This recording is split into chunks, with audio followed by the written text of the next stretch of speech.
আমাদের বাসায় যখনই কাঁচা পাকা আম আনা হয় তখনই কিন্তু এই রেসিপিটা আমরা বাসার সবাই মিলে বসে একসাথে খাই। খুব বেশি ভালো লাগে। তো আজকে অল্প একটু করে আপনাদেরকে দেখাবো কিভাবে আমরা কাঁচা পাকা আমগুলো খাই। আমি জানি আপনারাও খুব বেশি পছন্দ করবেন। প্রথমে একটি গ্রেটারের সাহায্যে কিন্তু এই কাঁচা পাকা আমগুলোকে খুব ভালোভাবে গ্রেট করে নিতে হবে। আমার আমটা গ্রেট করা হয়ে গেছে।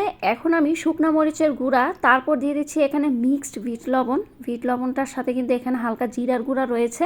লবণ দিয়ে দিচ্ছি, লাল কাঁচামরিচকে কুচি করে দিয়েছি। তারপর এখন লাস্টে দিয়ে দিচ্ছি সরিষার তেল। অবশ্যই এই আম মাখাতে সরিষার তেলটা ইউজ করবেন। বিশ্বাস করেন সরিষার তেলের স্মেলটা এত বেশি ভালো আসে। এখন আমি খুব সুন্দর করে আম মাখাটাকে মেখে নিচ্ছি। যত বেশি মাখবেন কচলে কচলে তত বেশি কিন্তু স্বাদ লাগবে। এই আম মাখাটা বিশ্বাস করেন এত বেশি মজার হয়। আমি যতজন মানুষকে খাইয়েছি সবাই অনেক বেশি প্রশংসা করেছে। অনেক রকম ভাবেই তো আম মাখা খেয়েছেন।